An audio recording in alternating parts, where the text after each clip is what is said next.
Assalamualaikum warahmatullahi wabarakatuh. Di sini saya dari kelompok 2 yang beranggotakan saya Acep Rahmatullah, Diana Lisa Fitriani, Lina Listiana, Husnul Khotimah. Di sini kami akan mempresentasikan tentang kebudayaan Islam pada masa Khalifah Abu Bakar As-Siddiq dan juga Umar bin Khattab. Baik, yang pertama saya akan menjelaskan tentang awal kepemimpinan Abu Bakar As-Siddiq.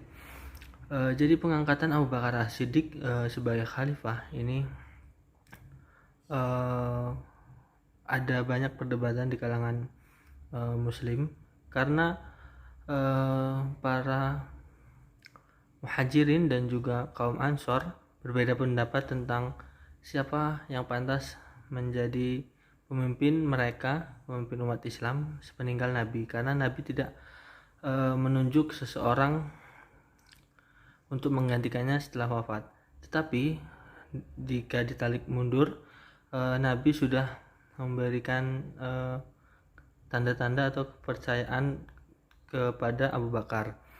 Seperti misalnya saat Nabi sakit, yang menggantikan atau yang ditunjuk menjadi imam sholat adalah Abu Bakar As-Siddiq, dan juga untuk mewakili di depan umat. Oleh karena itu, pada akhirnya Abu Bakar As-Siddiq lah yang diangkat menjadi khalifah pertama umat Islam. Dan pada masa pemerintahan Abu Bakar As-Siddiq ini banyak sekali pertentangan dan gejolak dalam tubuh umat Islam, karena sebagian dari umat Islam atau beberapa kelompok menganggap wafatnya Nabi Muhammad itu sebagai terputusnya perjanjian dengan Islam. Jadi banyak dari mereka yang keluar dari agama Islam, murtad, dan ada juga nabi-nabi palsu yang mengaku nabi setelah Nabi Muhammad wafat, seperti itu. Oleh karena itu, pada masa ini Abu Bakar langsung bertindak dan menanggung amanah yang sangat berat, yaitu menumpas orang-orang yang murtad ini dan juga para nabi-nabi palsu tersebut. Baik, selanjutnya akan dilanjutkan oleh teman saya. Pemerintahan Khalifah Abu Bakar radhiyallahu anha, terdapat beberapa kebijakan politik atau pemerintahan, diantaranya pemerintahan berdasarkan musyawarah. Nah, maksudnya adalah ketika terdapat suatu permasalahan atau suatu perkara di dalam pemerintahan, maka Khalifah Abu Bakar mencari hukumnya di dalam kitab Allah. Tetapi apabila beliau tidak mendapatkan hukumnya dalam suatu permasalahan tersebut, maka jalan selanjutnya yang beliau ambil adalah dengan cara musyawarah gitu, untuk mencapai suatu mufakat seperti yang telah dicontohkan oleh Nabi Muhammad SAW. Kemudian yang kedua adalah Baitul Mal. Baitul Mal ini adalah suatu amanah dari Allah dan para kaum muslimin. Ini menurut pendapatnya para sahabat Nabi. Maka dalam Baitul Mal ini tidak diizinkan pengeluaran dan pemasukan yang di luar dari ketetapan yang ditetapkan oleh syariat, di dalam syariat. Kemudian selanjutnya tidak juga dibolehkan atau bahkan diharamkan bagi para penguasa menggunakan Baitul Mal ini untuk kepentingan pribadinya. Kemudian ada kekuasaan undang-undang, di mana dalam pemerintahan Khalifah Abu Bakar radhiyallahu anha diri beliau sendiri bahkan dan keluarganya tidak mendapatkan kedudukan yang tinggi dalam suatu undang-undang. Jadi beliau menempatkan diri beliau sendiri dan kerabatnya sama dengan rakyat yang lain di hadapan undang-undang. Kemudian selanjutnya ada wasiat Abu Bakar terhadap kekhalifahan Umar. Jadi Abu Bakar radhiyallahu anha khawatir bahwa setelah peninggalan beliau, kaum muslimin akan terpecah, kaum muslimin akan mengalami kesalahpahaman, jadi tidak mencapai suatu mufakat gitu. Jadi eh, Abu Bakar radhiyallahu anha berdiskusi dengan para sahabat Nabi untuk menentukan siapakah khalifah selanjutnya yang paling tepat untuk menggantikan posisi beliau. Maka terpilihlah Umar bin Khattab pada saat itu.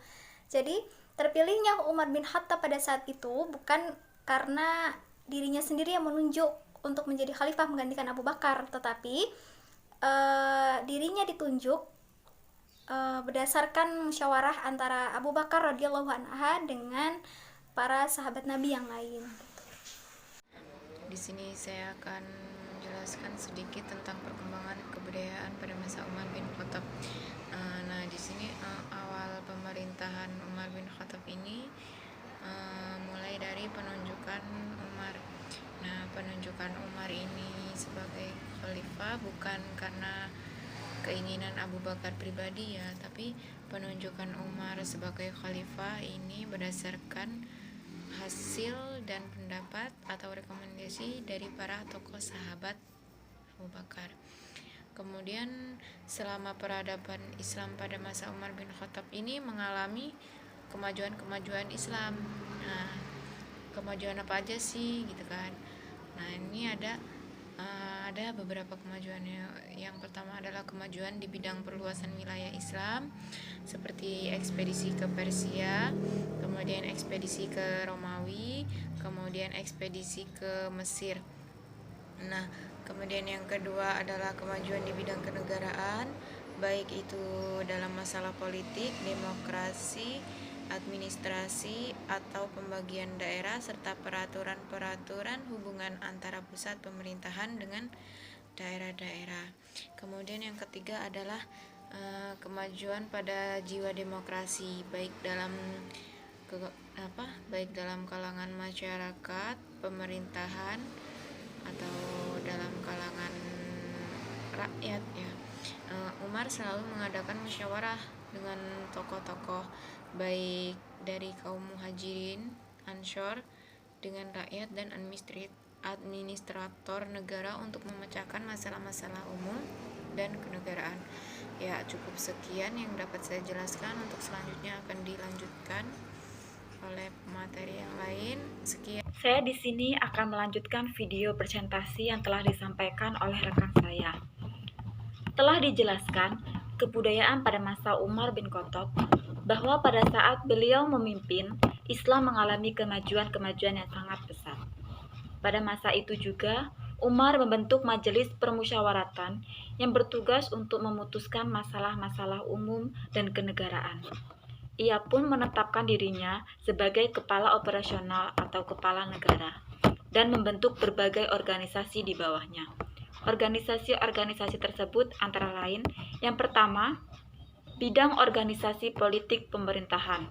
Yang kedua, bidang administrasi negara. Terdapat dua komponen di dalamnya. Yang pertama, untuk membentuk departemen atau lembaga tinggi negara. Yang kedua, untuk membentuk administrasi pemerintah dalam negeri yang membagi menjadi 8 provinsi. Antara lain Madinah, Makkah, Mesir, dan lain sebagainya. Yang ketiga yaitu bidang kemiliteran. Yang keempat, bidang sosial kemasyarakatan. Yang kelima, bidang hukum, yang di dalamnya ditetapkan hukum-hukum yang tegas. Yang pertama yaitu menetapkan hukum potong tangan bagi pencuri.